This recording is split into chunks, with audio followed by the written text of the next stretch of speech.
The bakers of Weber's Bread present your all-star Western Theater, recorded earlier for release at this time. Drifting along, singing a song under a western moon.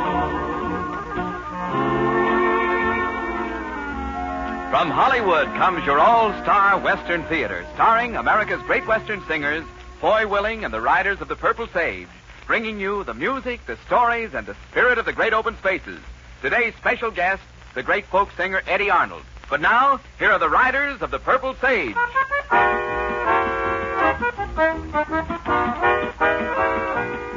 Yippee-oh, yippee-yay, at the break of the day, I ride along with a song in my heart all the way. I find an open range, a land that is free, out where the skies of blue keep smiling down on me. When the sun goes to rest on the rim of the west, the moon above will return and the campfires will burn. To the stars above I'll sing of my love with a sagebrush symphony.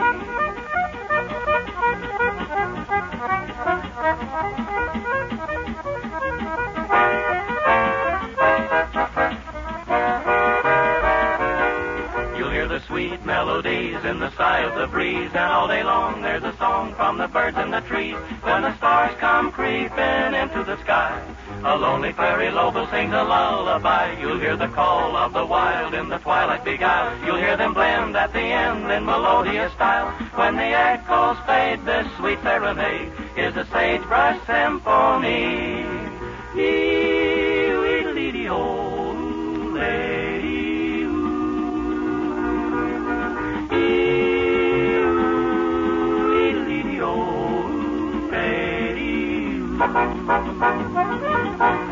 Well, friends, hello. It's good to be back with you again, bringing you our Western songs and stories. And speaking of Western songs, here's one that kind of hits the spot with a cowboy who likes to sing a song of yesteryear. We especially like it and hope you do, too. Sometimes.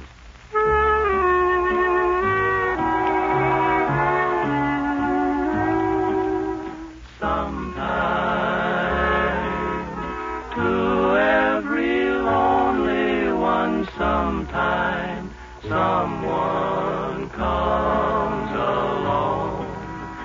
Somewhere there is an only one singing love's old song. The gray skies above you will change to fairest blue. Sometime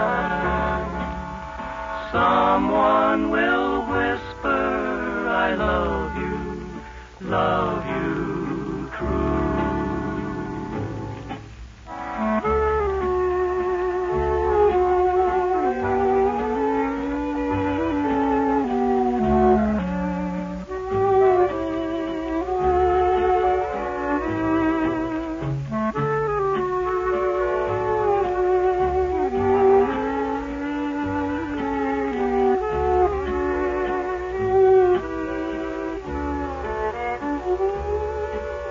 The gray skies above you will change to fairest blue. Sometime someone will whisper, I love you true.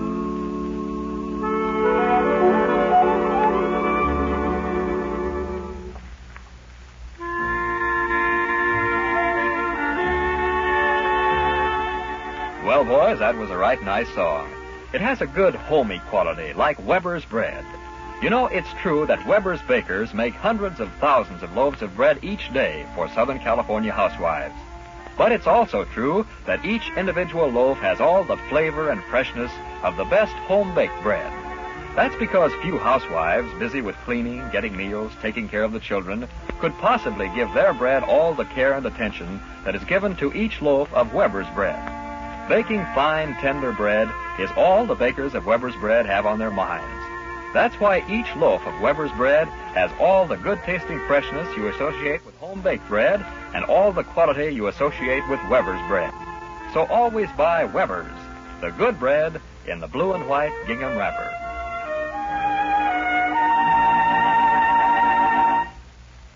And now, friends, the boys and I have a real treat for you. We want you to meet one of the greatest folk singers of all time, Tennessee's own Eddie Arnold. Hello, folks. Boy, it's mighty nice of you to invite me to your All-Star Western Theater, and I want to thank you. Oh, don't thank me, Eddie. We had a selfish reason. We want to hear you sing. Maybe something I did on Victor Records? That's right. It's a sin? It is. Listen and you'll see.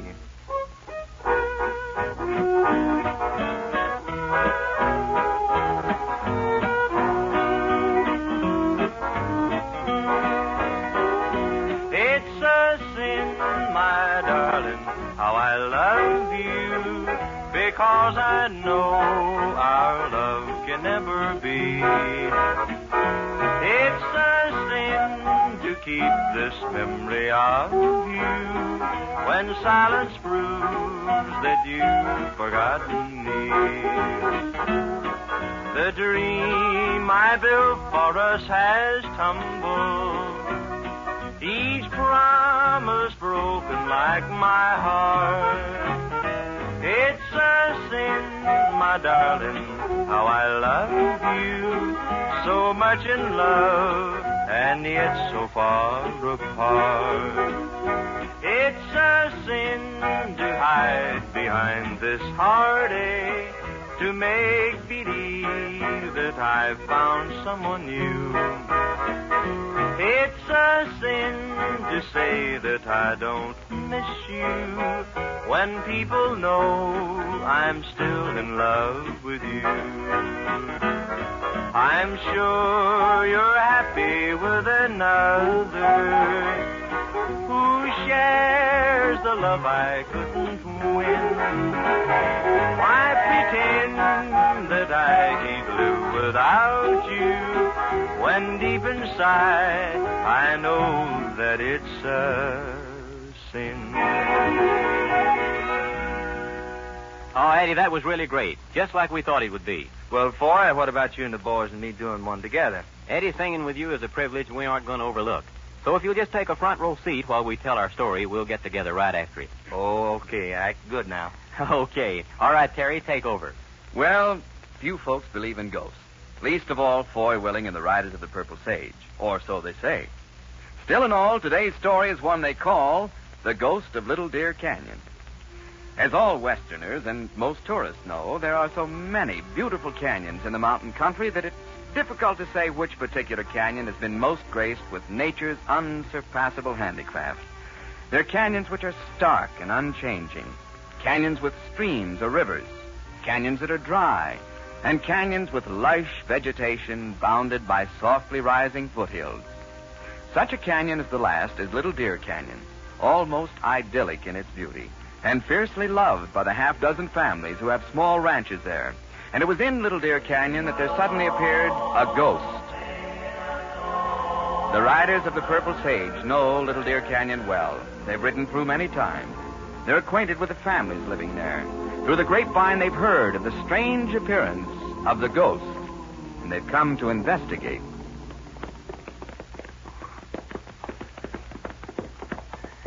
Little Deer Canyon. Pretty as ever. Garden spot, that's what it is. And the best place in the world to have a picnic. Boy, I do declare, it doesn't seem possible to me that folks would believe there's a ghost in this canyon. I know, Al. There's something mighty peculiar going on. Ghost? There ain't no such.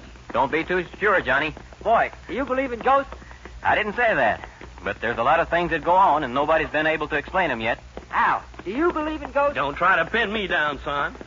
Boys, you ready to pick a camping spot for tonight? I am. Yeah, a ghost-proof one. How does that little fan of aspen strike you, there by the river? Looks okay fine. by me. Let's pull off down there, then.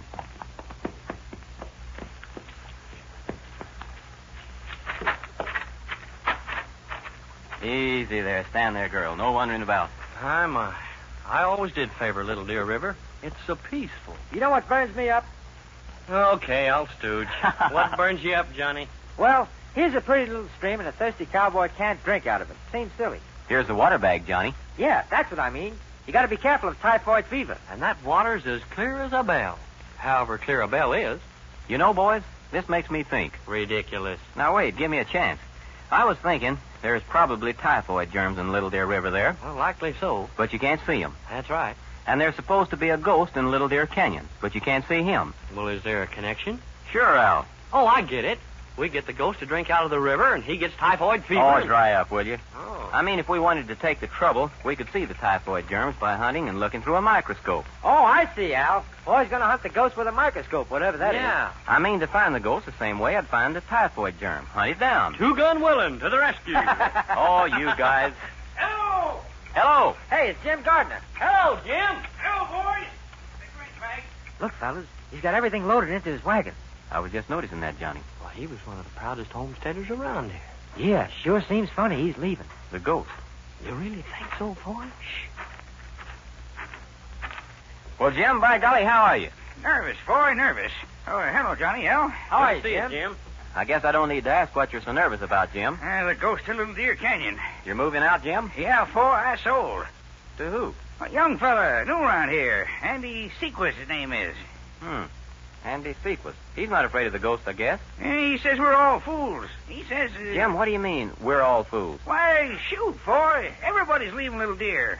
You mean you're all being scared out by a ghost? Well, if I was alone, like Sequist, I'd stay, but I got a wife expecting and 2 small kids, and they're nearly out of their heads with fear. Well, what scared him, Jim? The ghost. Yeah, we've heard about the ghost, but I mean, did you see anything? Heard it. Heard it, huh? What did it sound like, Jim? Worst sound a mortal man ever had to listen to. What kind of a sound, Jim? Boy, I don't hardly know how to describe it.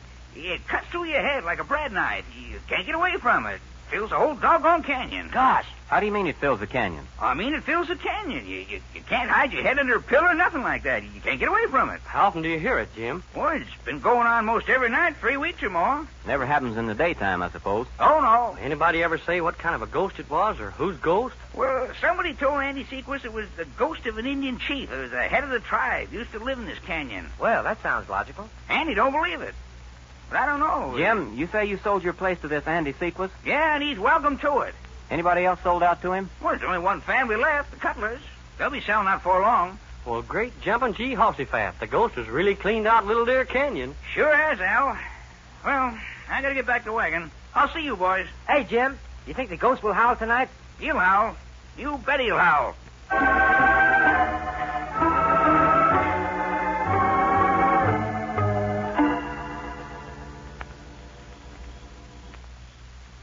Want another log on the fire? I don't think so, Johnny. We'll be turning in shortly. What's eating you? Oh, I'm writing a song. That's all, brother. Listen. Oh, I forgot to tell you, this is an Indian song. Who does the hunting when the chief is out haunting? Who does the flinting when the chief is out hitting? Who does the planting when the chief is out ranting? I know, never fear that... Al, Huh? what was that second line again? Hey, you like my song, boy? No. But what was that second line? Oh, well, who does the flinting when the chief is out hinting? I think... Huh? Yes, sir? I think that's the key. To what? Somebody's hinting.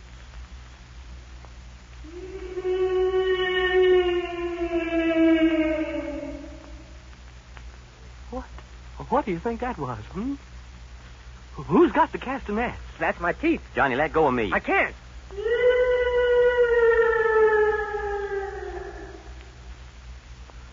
Who does the hunting when the chief is out of haunting? Boys, listen. There'll be some more. Oh, no.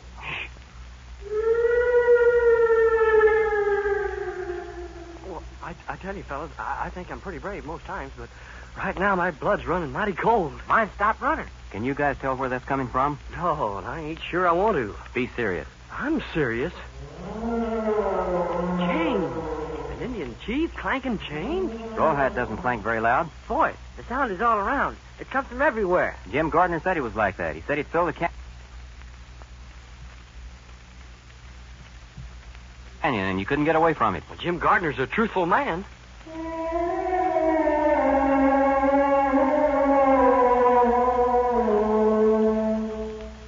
Well, I don't think he can ever become a member of the Riders of the Purple Sage. No, but he's a good candidate for the Hoosgal, and I think I know his name. Hey, guys, look. The ghost! A white ghost on a white horse. He's riding the ridge above Cutler's Ranch. Come on, boys. Yeah. The shortcut! He stopped.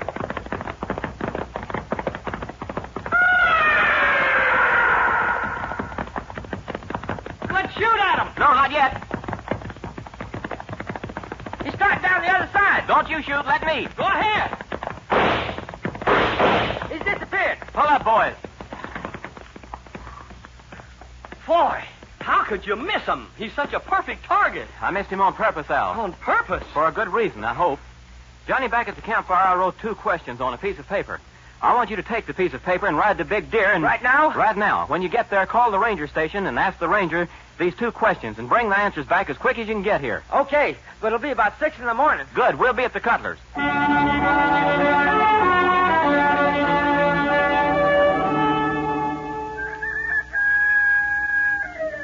I'll swear you'd think that old rooster'd be so scared he'd never crow again. When the sun comes up, a rooster's going to crow, Mr. Cutler, irregardless. And I'd like to see that very same rooster go right on crowing on that very same fence. Boy, I hate to bring up the subject again, Mr. Cutler, but if you'll just stick with us for 24 hours... But I saw the ghost last night, boy. Right up there on the ridge. We saw him, too. But I think we can lay him to rest if you won't sell out. At least not to Andy Sequus. Well, Andy didn't want anybody to sell out to him. He poo-poos the ghost. Hey, here comes John.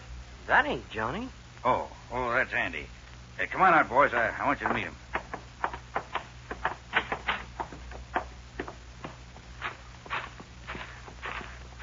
Hello, Andy. Hello, Mr. Cutler. Andy, this is Foy Willing and Al Sloy. I want you to know him. Hello, Andy. You hear it last night, Andy? What? The ghost. Mr. Cutler, I think all you folks are going crazy. I didn't hear anything. Well, Al. You didn't hear the ghost? No, I was sound asleep. Well, I heard it. My family heard it. Mr. Cutler, don't tell me you want to sell out to me, too. Mr. Cutler's half decided to stay here and sit the ghost out. Well, I'm glad to hear it. If there's a ghost, of course. But, Andy... I'm riding down to Big Deer, Mr. Cutler. Got to register the deed to the Gardner Ranch. Anything I can do for you down there? No. No, thanks, Andy. Well, all right. And you stick around. No sense in me owning the whole canyon. There sure ain't.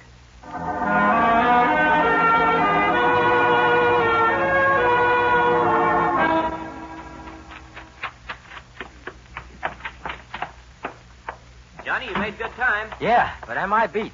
Hello, Mr. Cutler. Hello, Johnny. Did you get it, Johnny? Yeah, Foy. Here's the answer to your question. Well, Mr. Cutler, you're going to have to sell anyway. I am. He is? Yeah, but not to Andy Sequus. Come on, boys. While Andy's on his way to Big Deer, we're going to look around where the ghost disappeared last night.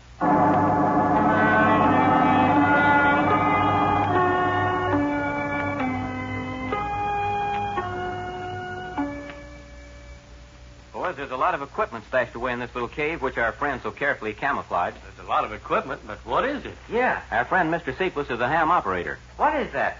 I had to ask the ranger if there are any ham operators around here, and I felt silly. Why, Johnny, any fool knows that a ham operator is somebody that operates on hams. I kill myself. Please do. What is it, though, Foy? Andy operates a shortwave broadcasting outfit. This is it. Shortwave? Al, you ride up to the other end of the canyon and see if you can find something that looks like this up in a tree. What'll I do with it if I find it? Leave it there. Johnny, you look down at the lower end of the canyon for the same thing. Okay. And I'm going to Andy's and see if he's got any whitewash laying around the barn.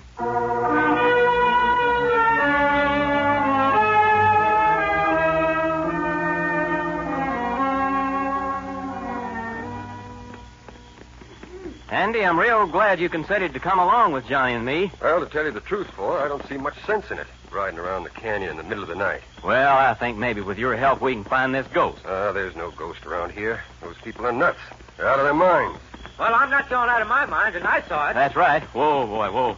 And I heard it, too. Right up there on the ridge. That's where we saw the ghost. And the sounds he made. Wow. Well, I never heard anything or seen anything, so I'm not going to let myself believe in it. The rest of you want it's okay with me.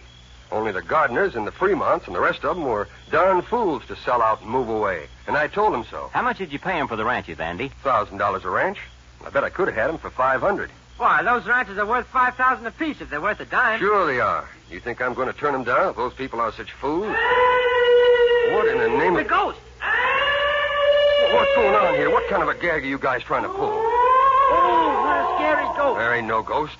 I know there ain't. I mean... You mean what, Andy? It's a trick. It's some kind of a trick. A trick about like the one you tried to pull, isn't it? I didn't try to pull anything. It was legitimate. I mean... We know what you mean, Andy. We found your little broadcasting set up in the cave. What's that got to do with it? I'm a licensed ham operator. Sure, I know it. I know, too, that you've got receivers and amplifiers in each end of the canyon. I have not. Oh, yes, you have, you great big fat ghost, you. But look, fellas, And I found the whitewash you put on your horse when you appeared on the ridge last night. We also know why you wanted people to move out of this canyon, even though you told them you thought they should stay. I didn't want them to move.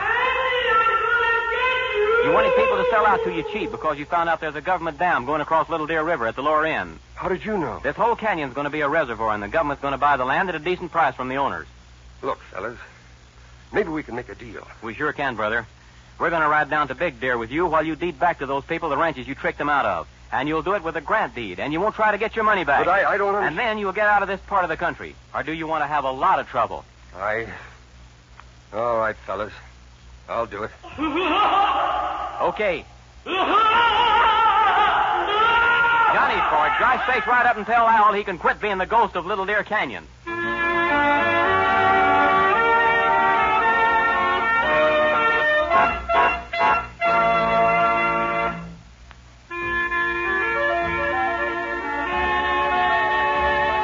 Well, Foy and the boys sure solved the problem of the so-called ghost in Little Deer Canyon. You probably don't need any ghost problems solved, but if you've got any menu problems, you'll find Weber's bread can be plenty helpful. The downright goodness of Weber's means more meal appeal.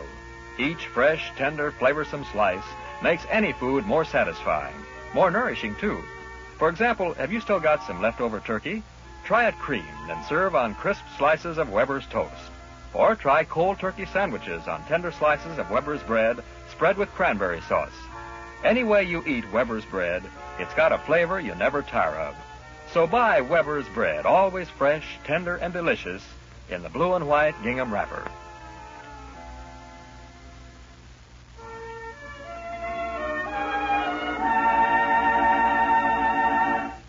Now the riders of the Purple Sage and the ever great Tumblin' Tumbleweeds.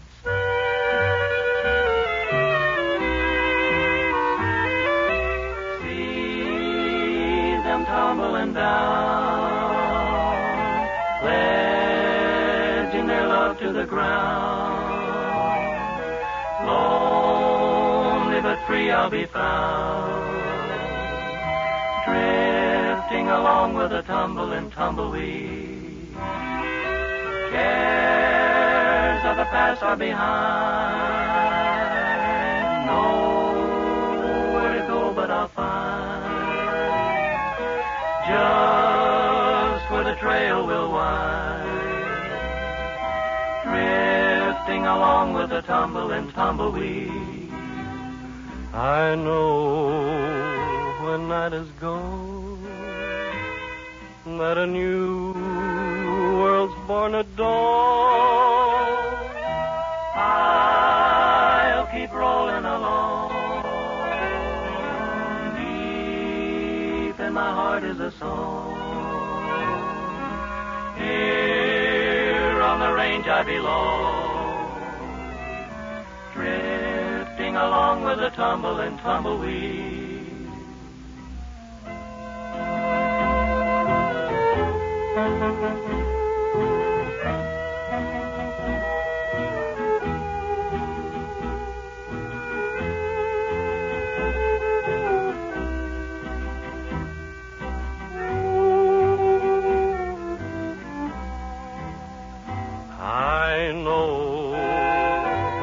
Is gone, that a new world's born at dawn. I'll keep rolling along, deep in my heart is a song. Here on the range I belong, drifting along with the tumbling tumbleweed.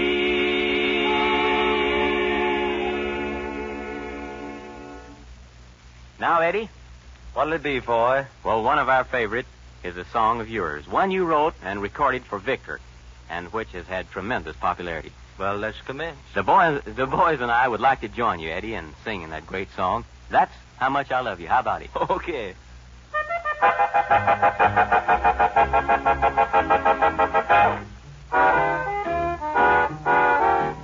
Now, if I had a nickel, I know what I would do. I'd spend it all for candy and give it all to you.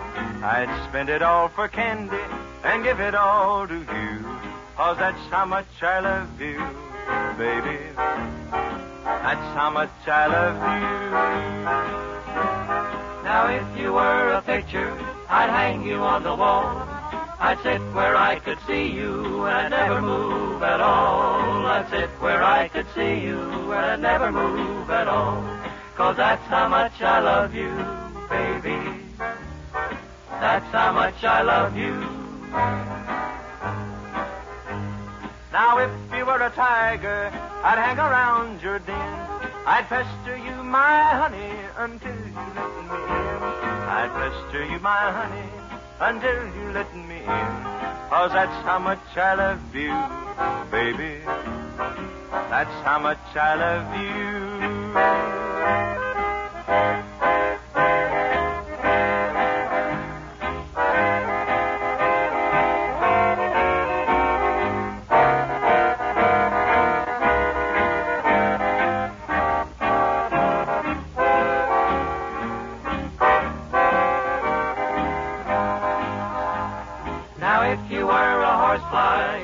An old gray mare, I'd stand and let you bite me, and I'd never move a hair. I'd stand and let you bite me, and I'd never move a hair.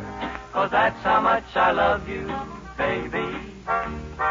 That's how much I love you. Well, if you want to marry, now let me tell you what.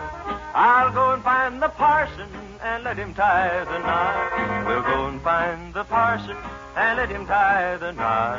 'Cause that's how much I love you, baby. That's how much I love you.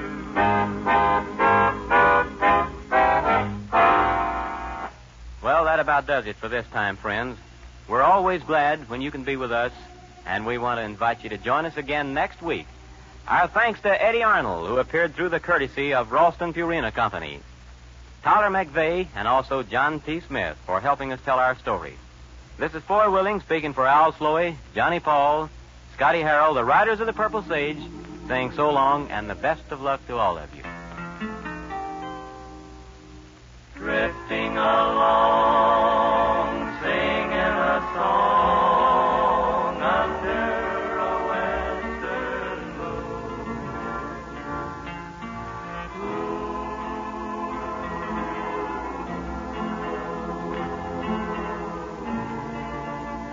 From Hollywood, you've heard your all-star Western Theater, a V.M. Bear production starring America's great Western singers, Foy Willing and the Riders of the Purple Sage.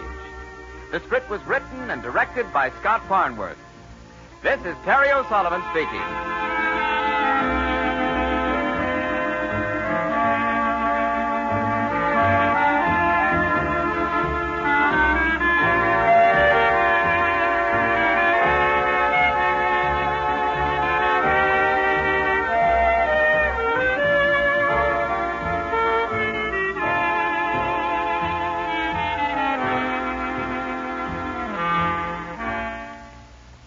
The All-Star Western Theater was recorded earlier and came to you from Columbia Square. This is KNX in Los Angeles, inviting you to listen to Vaughn Monroe at 9:30 tonight. It's 27 seconds until 7 p.m. BULOVA Bulova Watch Time. To get the best selection and service, choose your Christmas Bulova now. Bulova watches are priced from $24.75 to $2,500 at better jewelers everywhere.